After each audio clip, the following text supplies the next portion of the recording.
welcome to Taking It to the Streets. I'm your host, Andy Goldman from sunny St. Pete, Florida. This is the show where we take it to the streets, knowing if we don't, the streets will take it to us. Welcome to Taking It to the Streets. It's Andy Goldman, Mike McLaughlin. We are heading into week number 10 of the NFL season. The show is brought to you by Rightwood Medical. www.rightwoodmedical.com. That is with a W, RIGHTWOOD medical.com, where you can reach them at 773-848-7100 directly. They are your leader in refurbished and used medical equipment, specializing in ultrasound equipment. Mike, here we go. A lot of drama has occurred in the NFL here at the trading deadline. And I know I've got my thoughts, you've got yours. Am I crazy? The Jets have really, this is the 2.0 of the Herschel Walker deal, and there will be a championship, maybe an era in the Jets' future. It's not going to be today, it's not going to be tomorrow, but I think they are the heroes in the room. Yeah, no, I like what they did. I mean, I think the person that benefited the most is probably Aaron Glenn, because he now has no timeline. He's going to get the full time to get this team built in his image. Sort of like, you know, what they're doing in Detroit, kind of building the team that way. He's got a built-in excuse for Justin Fields being terrible week in and week out because, hey, we can't stop anybody on defense and we can't score 20 points. But I just thought 2 first-round picks for Sauce Gardner is highway robbery. I mean, that guy's been living on a cool nickname since his rookie year. I mean, he is not a shutdown corner. He is not Patrick Surtain. He's not Stingley from Houston. I mean, he's routinely getting burned, and you know he's already been he dealt with a concussion earlier this year. So I was shocked that they got 2 first-round draft picks for him, especially when you consider the salary cap implications for the Colts. I mean, they're looking at adding $25 million. I get going for it. I thought the guy I would have gone for it with. I mean, giving up that much capital for a cornerback who's not a shutdown cornerback is way too much for my blood. And up to, you know, rarely do I ever compliment the Jets, but that was a great trade, and getting a first rounder for Quinnen Williams is even better. I mean, they're going to be the Dallas Cowboys of the off season because they're going to have all the control on come draft week. I mean, they're going to have three first rounders next year and 2 the year after. So, you know, that's Plus they're on. some. Well, they have the Colts, the Cowboys, and their own next year, and then they have the Colts and the Jets next year. I think it's a bigger ransom than Herschel got. It may be, but the problem is the Jets still have to make the picks. Yeah, that's true too. It's pretty true too. And do we really trust the team that's been so bad at making picks? Yeah. Short of Garrett Wilson, you know, Quinnen Williams was a good, solid pick. It's a good solid. They've hit on some guys, but I'm just saying it's important when you have 5 draft picks, you better hit 4 of them in the first round. I mean, and some of those are going to potentially be later picks. And I don't know that, quite frankly, that there's a quarterback worth going up and getting, and they still don't need a quarterback, in my opinion. But I'd rather build up the offensive and defensive line again, and then when it's time that you have to pay those guys, you insert a quarterback. But it's going to take patience. And one thing Woody Johnson has taught us is he's not patient. You know, I think he is as bad of an owner as there is out there because he's a meddler, and I don't like meddling owners. Yeah. I will tell you, Mike, Cincinnati has everything coming to them that has come to them and will come to them. I put this squarely on the shoulders of Joe Burrow. Joe Burrow went to management and stumped beyond belief for Jamar Chase when he did his hold in. And then he stumped even more for T. Higgins, who they make up 40+% of the salary cap, those 3 combined. Now, the only sense I can make of anybody signing off on this is that this helps Joe Burrow's fantasy statistics. And this is, again, that when dad needs to tell Junior about gambling, running the NFL is that that's the only benefactor of this is Joe Burrow's fantasy statistics. It kills the team. It kills their future. When Tyreek wanted to hijack Kansas City's salary cap, he was sent packing, and they marched out Sky Moore, and they marched out Hardman, and they marched out a lot of B-listers and C-listers and D-listers, and they went to a Super Bowl with it. So the model of having to have 2-star wide receivers does not work. I think it's even questionable whether you needed Chase for what you couldn't get for him. I mean, you're all in. You're all in on Burrow. That's the era we're in. Is you need a superstar quarterback. You don't need a superstar wide receiver. That's a false statement. You do not. You need a superstar quarterback. Kansas City is showing that to us. Makes me sick, but Buffalo is showing it to us. I mean, Buffalo doesn't go to the Super Bowl, but they go to the final Sunday. They go to Championship Sunday with a bunch of scrubs at wide receiver. I mean, yes, they've had Diggs. There's one, but they're not devoting double digits to their salary cap for Stephon Diggs. So I think it's insane that they've signed off on Joe Burrow, letting them do this. The crazier point is that Joe Flacco's scored 39 points in 2 weeks. I mean, they're not losing because of no. But I'm saying he's actually performing better than Joe Burrow does. So I mean, and what are you supposed to do in Arizona, knowing that Jacoby Brissett's playing better and is a better football player right now than Kyler Murray, who you're in for 20% of your salary cap? Yeah, I mean, I never agreed with signing Kyler. I always thought that was a mistake, but and Brissett is a serviceable quarterback, and he's working with the talent around him. And if you look, like McBride has excelled when Jacoby's in there. Jacoby's in there. I mean, I think he has like 5 touchdowns in games that Brissett plays in, and he has 5 touchdowns total in all the games that he's played with Kyler Murray. I mean, How about Junior last night? How about Junior? He finally got his last night. I think he had his prop total by the first quarter. It was crazy. I mean, he went over on that. It's the first time he's looked like the guy we saw at Ohio State. I mean, the biggest issue you have with Kyler Murray is he is uber athletic. I mean, he's a guy that was drafted in the first round in baseball and the first round in football. So that's, he's a great athlete. But at some point when your athleticism wanes and you are a 5'9" quarterback, you're not going to be able, I don't see him being a long-term quarterback, like he's not going to be playing into his 40s. I mean, very few quarterbacks are, but I mean, he may not be playing late into his 30s. And I was thinking about it today, with the trade deadline, I knew he wasn't going to get traded, but who's making a trade for him next year? I mean, because you're taking on a huge salary, and what team wants to take him on? Because I don't know that he's necessarily the best guy in the locker room. They had that thing in the contract that he had to commit to X number of hours studying tape, which I'd never heard of. It was so horrible. It out. But Mike, it's an insult to management as much as it is to him that they were able to get through that, make a guy 20% of their salary cap, that you have to put that condition in the contract. It says as much about management, just like it says as much about Cincinnati's management, to allow for 3 guys. And Mike, seriously, it could be Montana, Rice, and Walter Payton. It still wouldn't justify 44% of the cap. Okay? You're not going anywhere with 3 guys at 44% of your cap. It's insane that they signed off on this stuff. And I do. And you know what? I've thought about it a lot in the last couple of weeks. Is Cincinnati a better team with Flacco versus Burrow? Is Arizona a better team with Brissett versus Murray? It's before you answer. That one is much closer.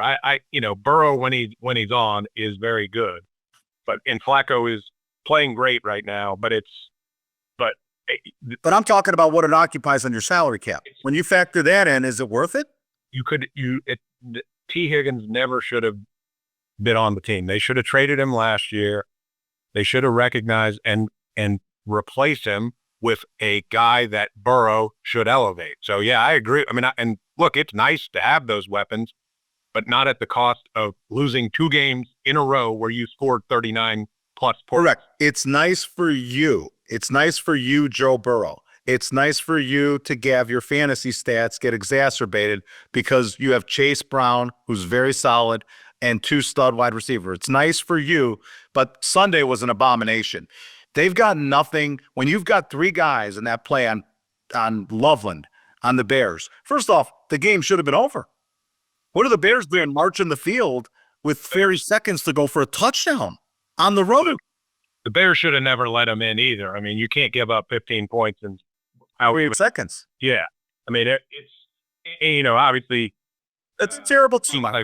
Yeah. And it's the Bears, I think, are like the good bad team. You know what I mean? They beat the bad teams. And I think that when they get into sort of the heart of their northern division games, I think you're going to start to see them struggle because, I mean, Joe Flacco should not have almost 500 yards passing against you anytime. I don't care what defense you have. And as a Bears fan would even give that up. Right. As a Bears fan by birth defect, I secretly on a day like today just have fantasies about if the Bears would have had the political courage to not take Williams, and this was very much on the table, that the Bears are not this kind of team that has this kind of political will, and trade down. Just remember that. They could have traded down. They could have gotten the world and then some. They probably could have gotten more than what the Jets just got, but the Bears had to take Williams. They're the Ringling Brothers, Barnum and Bailey circus of football. They're winning the game at the Vegas. They're winning the game at Cincinnati. I told you when they beat Dallas, they're the last team that's making the playoffs. I still stand by that. They're going to be the last team. They're going to be on the road in a wild card game. They're a very average football team because they have no defense. They don't have a flicker of a defense. If your best defensive player is Montez Sweat, then good luck. Enjoy the deep waters. Yeah, and they absolutely could have traded down just with Washington. And gotten something. And maybe probably ended up with a better quarterback. Whether it be Jaden Daniels, whose elbow did not look particularly pleasant on Sunday night, or Drake May, who's looks to be legit, although that offensive line is showing some leaks because the Falcons got after him. Or you could have Flacco or Jacoby, Joe Alt, and 5 other first and second rounders. I'm going to take that route every single day over Caleb Williams, Rome Odunze. Enjoy Rome Odunze on a game where they score 47 points. I don't think he had 25 yards receiving. So they went that route. That's the Burrow. I don't think Odunze caught a pass. Correct. I mean, almost impossible. Yeah. No, I mean, it's in a game where there's 47 points. You should if you're the number one. And, between he and DJ Moore, it seems like he's kind of disappeared lately. I'm talking about Odunze in the last couple games. It's been crazy.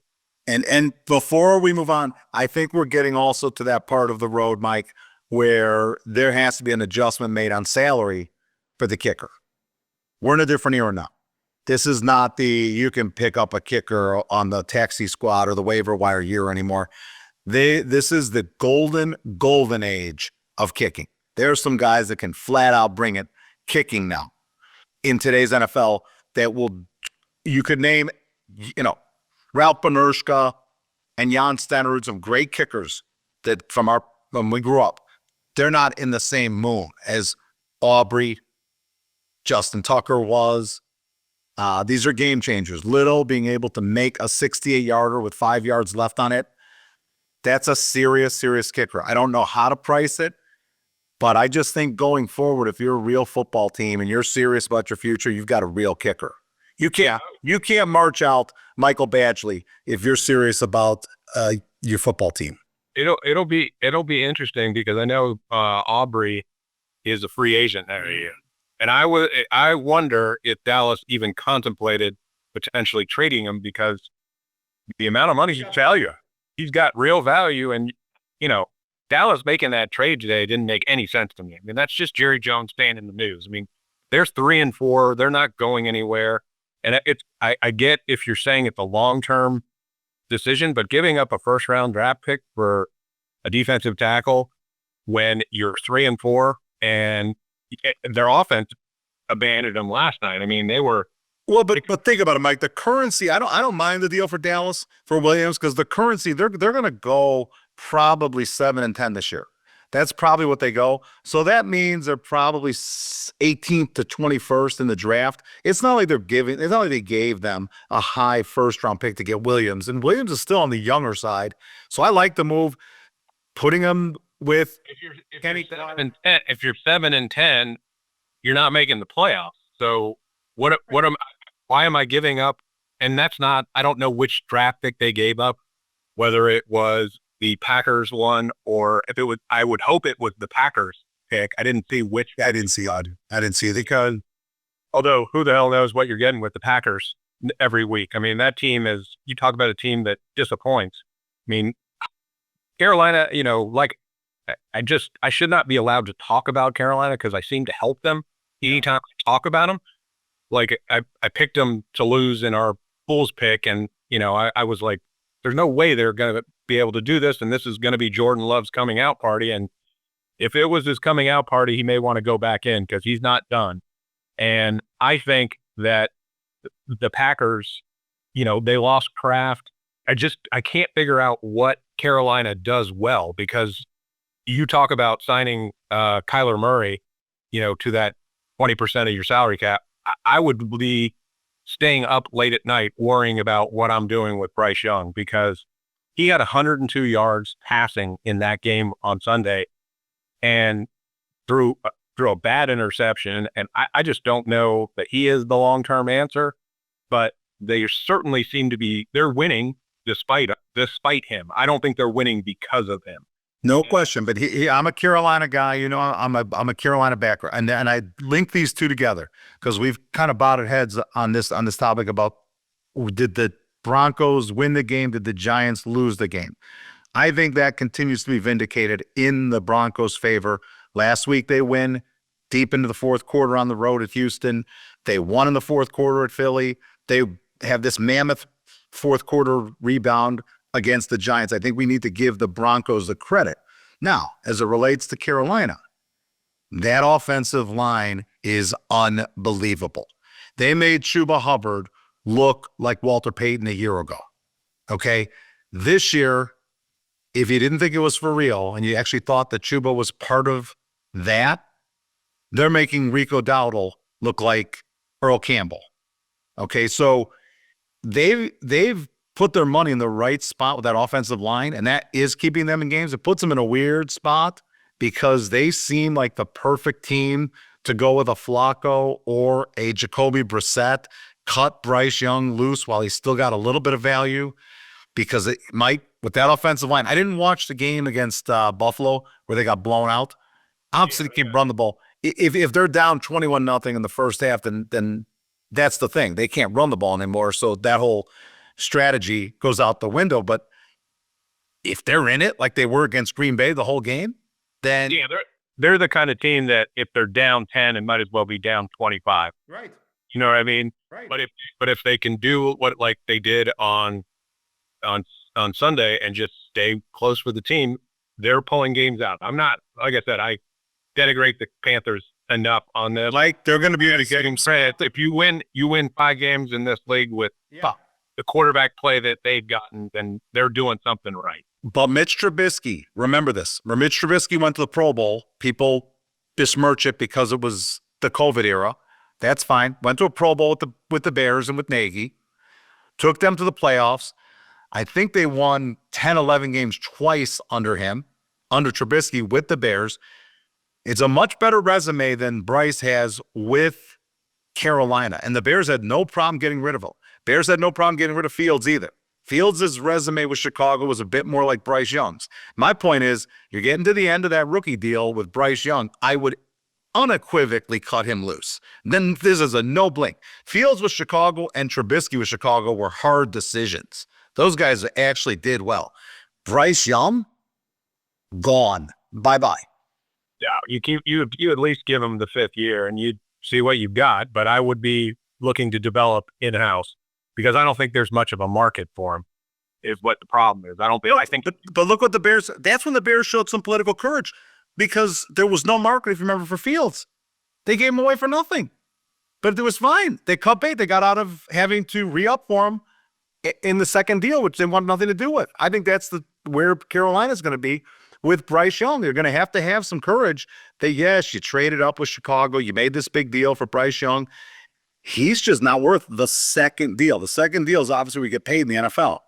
Yeah, well, I mean, but it does help that the Bears had the first overall pick to cut field, and they were taking a quarterback who was supposed to be a can't miss. I mean, that you do get you do get a little more capital, a little more runway when you've got, they fleeced the Panthers in that trade, especially when you consider that Bryce Young was the prize and not CJ Stroud, that they didn't even contemplate taking. So Right.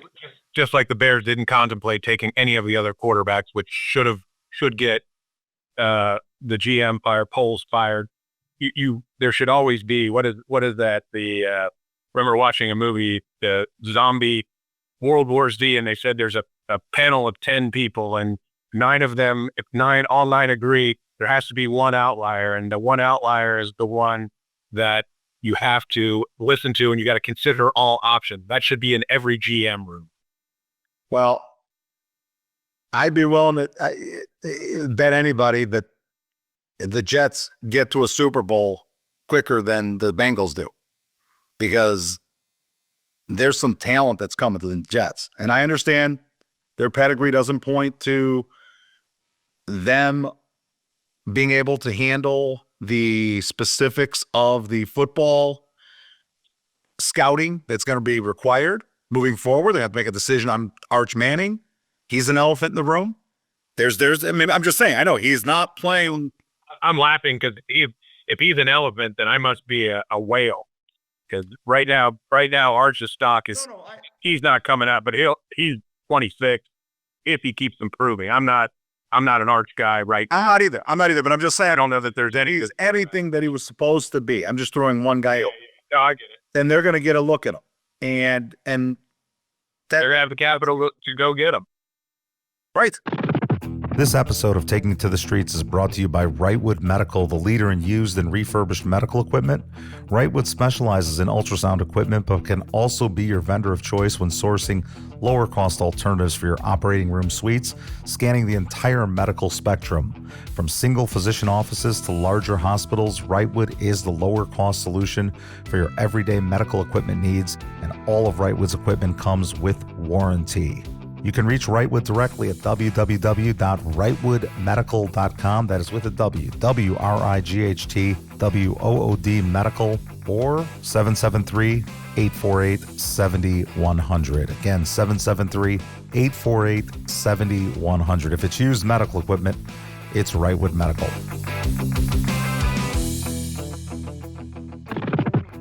All right, so Mike ripped off another 2-1. If not for Dallas last night, this guy would have been playing 65% ball. There's no place, folks, where you're getting information with our sample size where someone's playing 65% ball. He lost the game. He's 62%. Okay? Square Bear did not ride. He didn't fully ride. You deserve all the credit. 62%, keep it rolling. Who do you got? But more importantly, you went 3-0 last week. Yes, I did. But I'm 48% for the year. You are 62%. So the floor is yours. Well, the games were kind of all over, and I intentionally waited till after 4:00 to look at any of the spreads, because I was like, I don't want to see something, and if it's going to change drastically because there's some trade, I don't want to be in the way of it. But I didn't love the games. I still think the lines are high. So high, in fact, I'm actually taking an underdog, which I rarely do, but I only do it when I think that the team can win outright. But my first pick, it may be done out of spite because you hate the Lions so much, but I'm taking the Lions minus 8.5. I know it's a big number. I think you may be on the opposite end of this. It's Mariota, and Jaden Daniels not walking through that locker room, and they are the type of team that the Lions can exploit. The Lions got exposed, I thought, a little bit on Sunday. Again, if Goff is having to throw the ball in big situations, he seems to tighten up. I don't love that, but I look at this as a matchup that they can exploit the Commanders. I know it's in Washington. I'm not really that afraid of it. I think it's 8.5. I think that the tight end can. Hawkins says, is he there? No, it's Laporta. I think he can exploit Wagner. I think Wagner is just done. I think that their defense and offensive line couldn't do anything against the Seahawks. And the Seahawks and the Lions, I think, are closer in line with one another. And the Seahawks just absolutely manhandled the Commanders on Sunday. So I'm taking the Lions minus 8.5. I don't like that extra 1.5 points. I think it probably should be 7, but I think that's a Jaden bump that they're giving him because long-term Mariota, I've seen enough of Mariota to know that he's not the answer. Next game I took was I love bad teams, so I took the Browns minus 1.5 against the Jets. I think That is 2.5, Mike. That is 2.5. Oh, it was 1.5 on my earlier. I didn't get it. Yeah. Looked on. Doesn't change how I feel about it. I looked. I have it as Jets minus 1.5. So it should be the Browns are getting 2.5. No, the Browns are laying. The Browns are minus 2.5. Okay, it's because it says minus 1.5 on the text. That's why I don't like betting on the Browns, but I've seen the Browns play one bad team earlier this year and absolutely dominate them. I don't think that Justin Fields is the answer. I still think they're up in disarray. I don't know what the mindset of the team will be when you are looking at all the talent that has walked out of that building. So I think the Browns, even with a conservative approach, the Jets have not been particularly good on defense this year. I mean, they've given up, like the Bengals, they gave up a ton of points, but ton of yards on the ground. And the one thing the Browns can do is run the ball. So I'm going to take the Browns minus the 2.5 and, hold my nose while I do it. But I don't mind holding my nose when I'm in East Rutherford. You have to, just to survive. I will take my last one. I'm going to regret this because I hate picking teams that I hate. I'm taking the Eagles plus 2.5 against the Packers. I think the Eagles are figuring things out. They've kind of they've started going to more using 6 offensive linemen. They're getting the running game going. Even if Barkley doesn't play, I liked what I saw out of Bigsby. He was, I think he put up 100. Now, again, it was against the Giants, who couldn't stop me from rushing for a first down. But the Eagles, I think this is kind of a game that we get to see whether the Packers are for real or not. And I like getting points with a team that I think can win on a neutral field. I don't think that the Eagles are the kind of team that are going to be intimidated to go into Lambeau. And so I just feel like, and they added Jalen Phillips, one of the areas where I think the Eagles have really struggled is with getting a strong pass rush. And I think that with adding Jalen Phillips from the Dolphins, I think you pair him, and importantly, it's not going to be a huge transition for him to go into Fangio's defense because he coached him in the Dolphins. Mm-hmm. So when a team goes out and gets a player like that, that means, one, he respects him and he knows that he'll be able to fit into a system. And so I like the Eagles plus 2.5 in that situation because I think they're going to get a good pass rush. He hasn't been playing with anyone of the caliber of Jalen Carter, and him getting one-on-ones against that Packer offensive line is, that's going to be a problem. And so I think it's going to be the Eagles taking it. And so I don't like any of my picks. I never like any of my picks, but so far that's worked out for me. I don't like it when I like my picks. Okay. So one more time for the road, Mike. You 3 picks. Lions -8.5, Browns -2.5, Eagles +2.5. And Mike is 17-10 for the year. That's 63%. I am 13-14 for 48%. Here we go. We can't make this up. We've got 2 head-ons about to occur. Mike alluded to it. We'll make it short and sweet. Washington plus the 8.5. Wounded dog, the most dangerous dog. Backup quarterback, always overpaid by the public. So should be, like Mike said, 7. We'll give you 8.5. So again, we'll pretend in our world that Jacoby, Brissett, and Joe Flacco don't exist, that you're lost without Mariota. And I actually think Mariota is better than a gimpy. And Jalen's been gimpy when he's played this whole year. There's nothing wrong with Mariota as a starter in my book. I'll pocket the 8.5. That's totally fine. That's insane. Against the team that's going to let me score 28 at home all day with Mariota behind the helm. So the Washington plus 8.5 over Detroit. Folks, I don't like Detroit. It's not that I like betting against them every week. It's just them to lay 8.5. Hold on. I have to disagree. You seem to relish in burying the Lions. I come on here and actively trash entire cities and states. You love to hate on the Lions. I do. I do because, but it's for the. You're not being honest with our fan base here. You understand? I do like. I don't know what. Show me on the doll where they touched you. That's what I want to know. Yeah. No. My problem is always that I don't like a team that has no pedigree to act or be treated like they have pedigree. That's just me. So I don't like to give a team pedigree that has 0 pedigree. Again, this is a team that's been to 2 less Super Bowls than Carolina.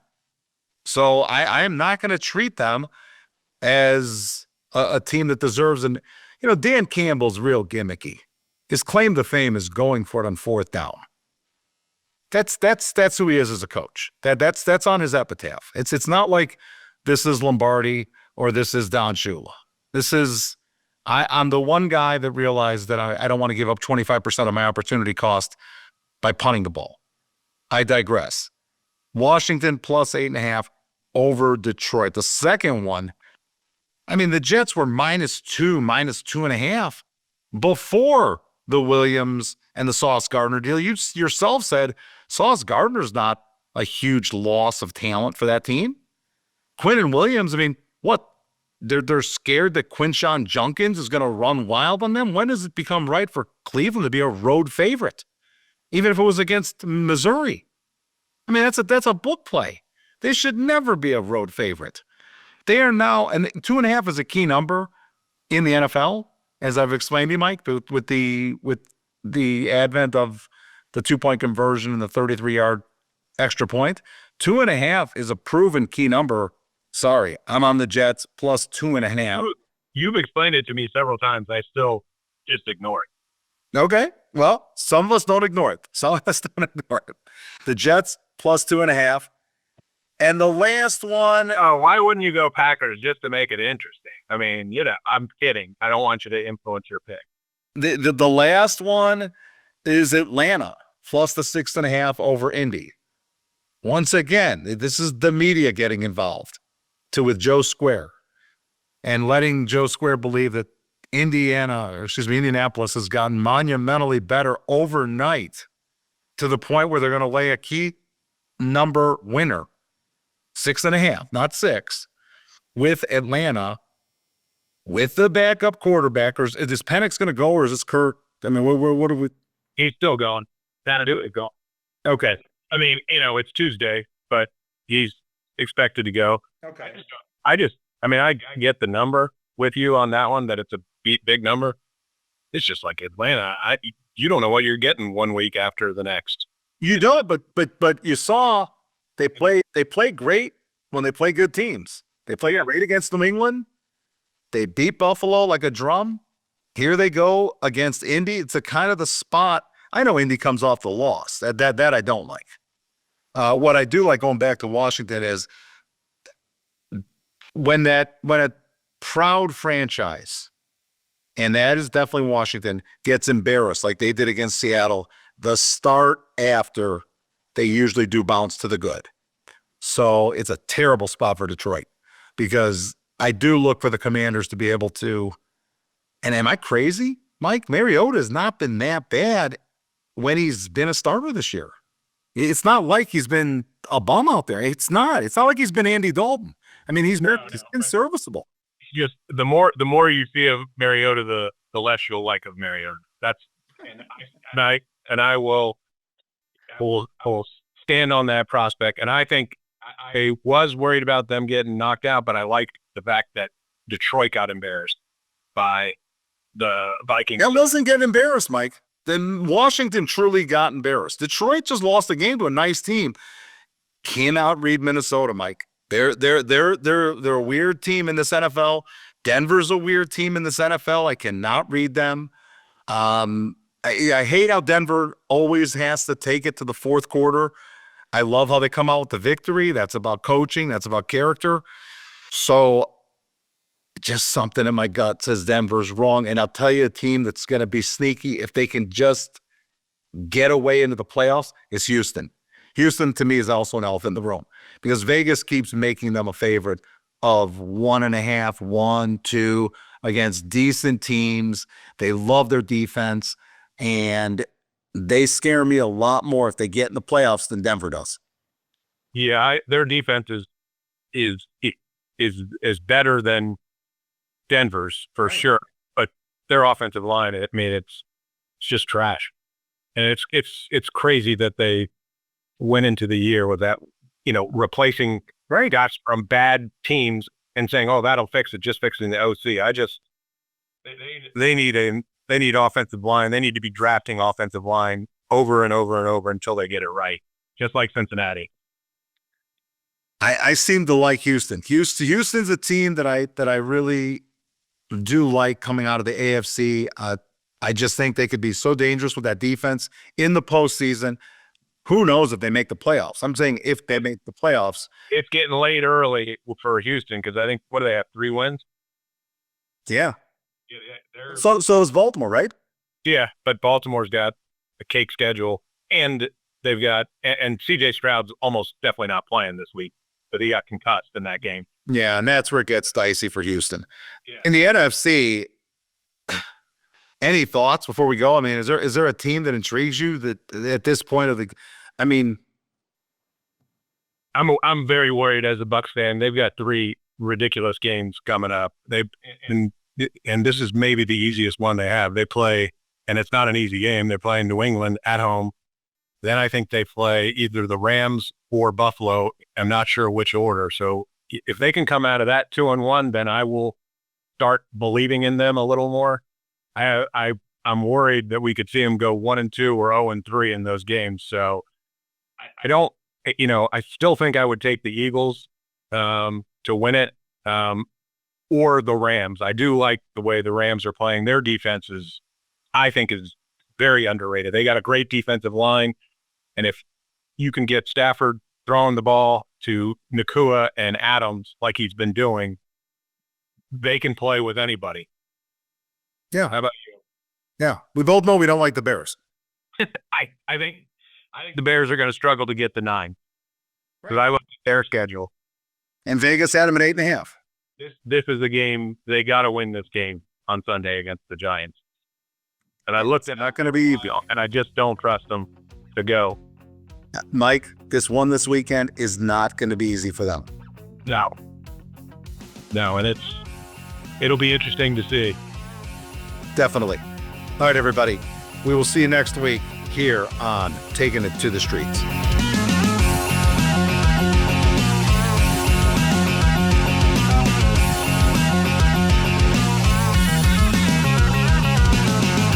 goodbye from St. Pete. And remember, folks, you're only as good as your last trade. So never too high, never too low, till we meet again.